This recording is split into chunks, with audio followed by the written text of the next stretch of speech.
privé bi ak certaines entreprises yoo xamante ne nii dañoo nekk ay entreprises yoo xam ne dañuy daal di yëngu ci lépp loo xamante ne moom moo di koom-koomu réew mi muy l'économie dañu état bu Sénégal daal dinay jël lu toll ci fukk ak ñeenti mesures yoo xamante nii ci conseil des ministres conseil interministériel te dañ ko daal di jëlee ngir daal di sukkali entreprise ba nga xamante ni moom moo daal di nekk Sonacos 14 la dañ ci daal di jukki yenn rek ngir daal ci mën a yaatal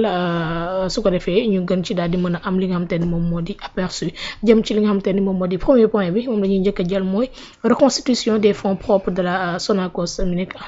entreprise fexe ba lépp loo xamante ne ni entreprise moom moo ko moomal boppam rek ñu fexe ba reconstruire ko joyanti war ko ba mën a jëm kanam la jërawan waaw xam nga parfois man sama bopp damay toog ba ci ak ma ne bon xaaral gars yi daal xaar ma kii quoi keroog waaye dane ma yéen da ngeen bon da ngeen naan ancien régime rek mais comme j'ai tenté de l'expliquer des fois mënoo waxta dooni ancien régime parce que ñoom ñooy nekk effectivement la situation de référence en vérité c'est-à-dire ba jàppal ne au Sénégal maanaam lépp lu fi nekk comme entreprise boo xamante ne entreprise nationale la c'est-à-dire li fa am mooy pillage tout simplement pillage maanaam yàq caxat-caxate moo am LONASE du mooy moo fa amoon moo amoon ci port bi moo amoon fii nga xamante ni moom mooy poste li may wax gars yi may déglu ñoo ma ko gën a xam moo amoon fële ca AIBD lu dëgg moo amoon fële ca Sonacos moo am ci SAR am ci Petrosen n'est-ce pas parce que on te dit que ni par exemple li ñuy am déjà ci pétrole bi bareegul mais daanaka lañ ci war a am yëpp presque dañ ko war a fayaatee bor ndax Petrosen ak SAR li ñu ameel Woodside kenn xamul nan la toll wala li ñu ameel ñoom BP ak ñoom seen donc ça te donne une idée c'est-à-dire xaalis bi ñuy wax nii ne lépp nañ ko dugal ko ci réew mi wala boog gisatuñ ko disparaître na et cetera ah ben dafa am fu mu jóge te ci entreprise yooyu la jóge n'est-ce pas Sonacos ñun Sénégal dañoo nekk ñoo xamante ni bi colonisation bi ñëwee dañoo dindi culture vivrière bi daal di fi indi ay culture spécialisée yoo xamante ni gars yi dañoo def chaque colonie ñu daal lay introduire benn culture boo xamante ni mooy loolu ba sunu habitude alimentaire yi ngay gis ci loolu la jóge ceeb beeg ñoom seen c'est-à-dire ça c'est le résultat de la colonisation le fait que également daanaka Sénégal nekk benn spécialiste ci mbayum gerte ñu demoon nañ ba jàpp nañ Sénégal liñ fi mën a bay te mu mën a dox gerte la aujourd'hui ceeb bi ñu ngi bay lu ëpp blé ñu ngi bay lu ëpp ñu ngi fi defar fraise à travers Souleymane Agne ak Fresen ananas pareil ren dañoo mujjee tëj effectivement société bi nga xamante ni société nationale boo xamante ni moom mooy gérer tout ce qui est les oléagineux mu nekk société nationale am problème pour effectivement absorber li nga xamante ni moom la ñuy def ci production de gerte nga xamante ni des fois sax production bi dee ko dégg fu mu toll nii ñun pour ñu am rendement une tonne à l'hectare c'est un problème boo demee aux États-Unis rendement 8 tonnes à l'hectare la ñuy def donc pour jox la benn évaluation donc production boobu nga xamante ni nekkul lu grandiose ñun on n'arrive pas à absorber production boobu parce que effectivement la société nationale bi ko war a mën a absorber c'est-à-dire c'est des catastrophes c'est des gouffres yoo xamante ni à n'en plus finir à un certain moment benn usine Sonacos moom moo doon tourner yi ci des yëpp taxaw te pourtant imagine xoolal ni mu disséminé woo ci Sénégal am nga ko en Casamance am nga ko à Diourbel am nga ko à Dakar donc le centre le sud et effectivement l'ouest mu leeral leen tey boo polariser c'est-à-dire combien d'emplois ñoo nga mën a polariser ci loolu non seulement des emplois directs mooy ñi nga xamante ne dañuy liggéey ci usines yooyu mais également des emplois indirects mooy ñi nga xamante ne dañuy dem nekk ay courtier dem jëndi gerte gi et cetera yu demee noonu ñi nga xamante ne dañuy liggéey ci chaîne de valeur bi mais nga xoolee ba Sonacos war a mën a am ay problèmes de capitaux comme ni ko yeneen entreprises yi amee comment tu peux comprendre que à la fois Senelec am problème capital Poste am problème LONASE am problème AIBD am problème Air Sénégal presque 190 milliards xawma de dette Sonacos aujourd'hui on te parle de recapitalisation nan la ñuy def ba reconstituer waat le capital bi nga xamante ne moom la société bi moom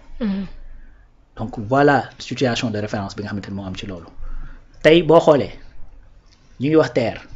parce que li may kii nii c'est juste pour ratisser large. Bien sûr. Chemin de fer Société nationale des chemins de fer du Sénégal c'est-à-dire barki dem damay wax ak benn ancien cheminot mun ma man bi may dugg effectivement en 76 deuxième SAC c'est-à-dire ils étaient presque 600 agents bi muy génn foofu ils étaient moins de 20 à l'époque le Sénégal avait besoin d'un financement de 317 milliards pour restructurer les chemins de fer du Sénégal ñu jël 1200 milliards dugal ko ci terre chemin de fer fu mu toll nii dee na n'est-ce pas. te chemin de fer nekk moyen de désenclavement boo xamante ni ak moyen de transport boo xamante ni ben c'est les occidentaux l'ont tellement bien compris que lan moo indi histoire Malaw de Guisraël bi c'était pour l'exploitation effectivement tout simplement de nos ressources lu dëgg parce que moyen de transport la boo xamante ni cherul et c'est très fiable te day def transport de passagers également tey boo jëlee tracé bi nga xamante ni moo doon def Dakar Thiès Guinguinéo Tambacounda Mali dafa amoon transport de passagers am transport de marchandises aujourd'hui dee na da ngay dem dans certaines villes c'est des villes fantômes même souvent ma joxe l'exemple de Guinguinéo toute l'économie qui tournait autour de la gare fu mu toll nii dafa nërmeelu n'est-ce pas loolu nag mooy température bi nga xamante ni daanaka société nationale boo dem loolu nga fay fekk maintenant nag Sonacos les nouvelles autorités fexe nañu ba toutes les usines yi ngi daw muy fële muy bi nekk Casamance muy bi nekk Diourbel muy bi nekk Dakar usines yëpp a ngi daw donc recapitalisation boobu dina mën a permettre une certaine autonomisation de la société loolu li muy mën a permettre mooy que ni bis bu ñu defee campagne agricole ba campagne bi dox c'est-à-dire on n'a pas besoin que gars yi di laqatu di jéem a dem Gambie di ko jaay chinois yi wala chinois yi di ñëw fii di jënd gerte gi di ko yóbbu ba Chine pour transformer ko indiwaat ko fii parce que en vérité ñun façon bi nga xamante ne moom la ñuy toggee on n'avait même pas besoin bu fekkoon Sonacos dox ni mu war a doxee waruñu woon am ay diwlin importé parce que OMS ci boppam moo wax ne maanaam diwlin bi gën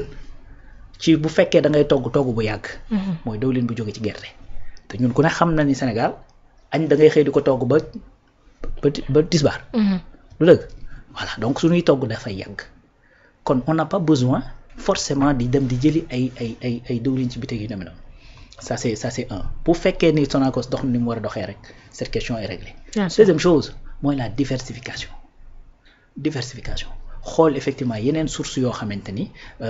mën nañ fa jëlee de l'huile nga xamante ni Sonacos dana mën a diversifier wu ci loolu parce que huile bi ngay consommer fii Sénégal du forcément bi nga war a génne parce que habitude culinaire yi bokkuñu tey su fekkoon da ngaa bëggoon exporter produit fini huile peut-être bu gerte bi nga xamante ni di nga ko defar di nga ko mën a yóbbu mais également habitude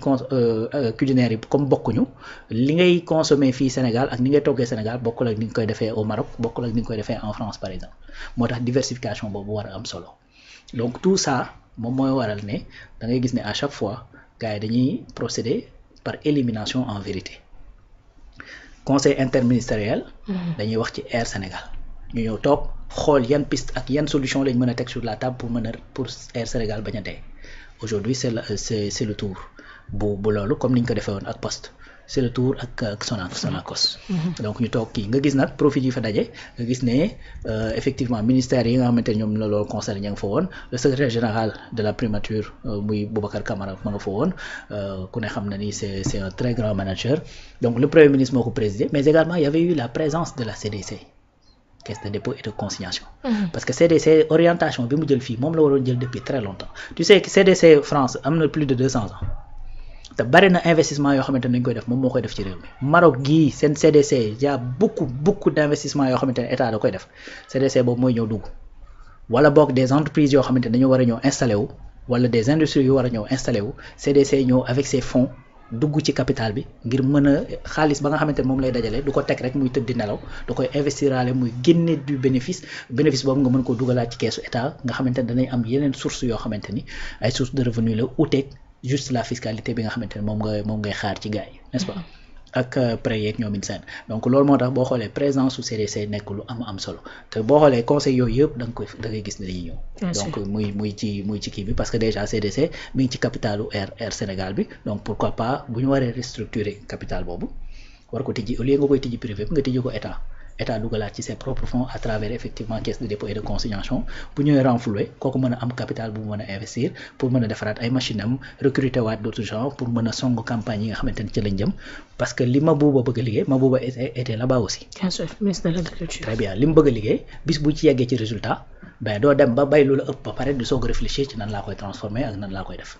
Voilà. oui non alors la présence de la ci jëm ci li nga xamante ne moom moo di CDC li ko expliquer mën na bokk ci 8e point bi nga xamante ne daal dinay nekk ci les 14 points mooy maanaam fexe ba mobiliser des bailleurs yoo xamante ne dinañ mën a financer le plan d'investissement bi nga xamante ne bëgg nañ ko ak Sonacos. Exactement, donc là j'ai même anticipé sur la question bi may wax ci CDC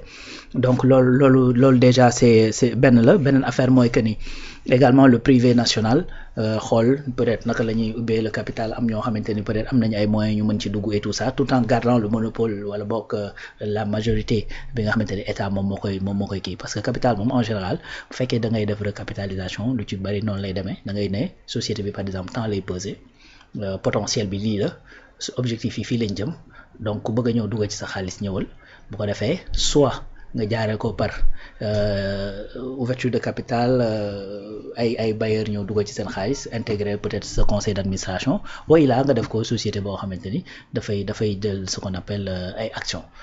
comme ni ko Sonatel di defee ak ñeneen nga xamante ni boo ñëwee da nga koy teg ci marché boursière bi bu ko defee chaque sénégalais wala chaque koo xamante ni nekk nga ci UEMOA yëkkati sa 10 000 francs sa 30 000 francs sa 1 million dugal ko ci société bi bu ko defee société bi daal di defaraat capitalam am assez de fonds pour mën a investir bu résultat yi génnee chaque année muy verser ay dividendes ñi nga xamante ni ñoo duggal seen xaalis ci biir donc il y a tout un tas de systèmes boo xamante ni mën nañ ci kii mais je pense que orientation bi état bi jël mooy garder effectivement toujours la maîtrise et la mainmise ci Sonacos d'autant plus que société nationale la donc même bu dee tijji ko effectivement ci capitalu par exemple lu mel ni CDC ak xëy na yenn privé yoo xamante ni mën nañu ànd ak ñoom ci aventure boobu. am ngi noonu acca ba tey ci point yi bokk na ci li nga xamante ni moom moo di soutien à la régularisation des prix de l'huile végétale pour protéger le consommateur fexe ba dinañ daal di dugal seen loxo ci li nga xamante ni moom moo di prix bi njëgu dawlin bi ngir mën a gën a protéger li nga xamante ni moo di population bi ñu gën ci mën a am accès. waaw boo produire lu doy tabax rek prix yi wàcc c'est-à-dire xam nga marché moom c'est la loi de l'offre et de la demande. Donc plus l'offre est présente plus effectivement les prix baissent moins nag l'offre est présente plus les prix montent. C'est la spéculation loolu moom c'est loolu tax ñuy wax ne marché dafay autoréguler boppam loolu tax ñuy wax terme boobu ne marché prix yi marché bi ci boppam da koy autoréguler parce que bu affaire bi raaree rek ba lu raar précieux prix yi yokk donc bu raarul nag nga produire lu doy produire sax lu ëpp sa consommation boo war a génne ci biti su boobaa forcément prix yi dañ koy yëg parce que prix yi xam nga ñaari levier nga mën a def pour prix yi ñu bañ ko yëg n'est-ce pas mooy prix bi wàññeeku wala li ci poche nit ñi yokk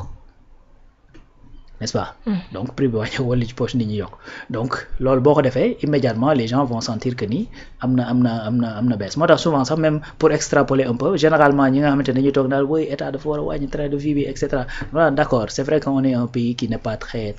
développé mais train de vie de l'état boobu gis nga bu ñu waxee ne dañuy wàññi institution yeeg tout ça lépp li ñu wax dañ koy wàññi leen ñaata la ñu wax dañuy dajale 50 milliards par rapport ak les besoins de l'état nekkul lu bari trop tu vois voilà donc la meilleure stratégie pour man mooy fexe ba nga xamante ni maanaam ñi naan na train de vie bi yokk ñoom li ñuy am yokku te li ñuy am pour mu yokku c'est très simple mooy que ni bon très simple entre guillemets mooy que ni il faut tout simplement essayer de développer tissu économique bi mu densifié wu mooy que ni primaire bi di dox industrie bi di dox ñu mën a recruter le maximum possible ki amul woon salaire commencer am salaire donc la mu mënul woon jënd démb ak bërki démb te mu seeroon ci moom peut-être mën naa yomb tu vois donc pouvoir d'achat au Sénégalais yi loolu dès l'instant que effectivement mu yokk d'ailleurs loolu tax boo xoolee indicateurs yi wane pays buy développé aujourd'hui on prend pas juste en compte la croissance on prend pas juste en compte le PIB dañ ciy boole IDH indice de développement humain ndax croissance bi nga xamante ne moom la ñuy wax ci réew mi ndax nit ñaa ngi koy yëg ndax seeni poche mi ngi yokk ndax PIB bi ñuy wax ci réew mi ndax effectivement seeni poche mi ngi koy yëg parce que PIB c'est quoi c'est le produit intérieur brut c'est-à-dire l'ensemble des entreprises yi nekk ci biir réew mi li ñuy liggéey l'ensemble des entreprises yooyu bu ñu dee 180 yi nekk ay entreprises étrangères ben ce PIB lu mu ngand sa waa réew lu ñu koy yëg du bari n'est-ce pas donc sa croissance lu mu ngand sa waa réew lu ñu koy yëg du bari loolu moo tax en plus de yooyu dañu la ciy dollil IDH mooy ndax chiffres yi ñuy dégg ci sa réew gars yi ñu ngi koy yëg ci seen dundin donc ce qui veut dire que ni boo bëggee changer dundin nit ñi il suffit tout simplement changer environnement bi ñuy évoluer et puis changer seen pouvoir d'achat. Non. Alors beneen point jëm ci assouplissement du code des marchés publics pour faciliter les opérations industrielles foofee ca Sonacos. Oui, assouplissement code des marchés publics et cetera loolu mooy code des investissements code des marchés publics code des impôts et cetera donc loolu pour mën a permettre à nos entreprises nationales ñu mën a accéder effectivement ci yenn yi donc loolu la maintenant loolu moom ça va profiter peut-être à Sonacos mais ça va profiter également à d'autres entreprises yoo xamante ni dañuy ñëw certainement di répondre surtout au privé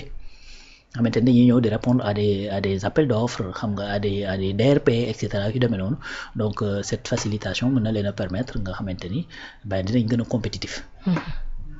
L'exemple typique que je vais te donner gis nga bi nga xamante ni Ila Touba bi chinois yi waroon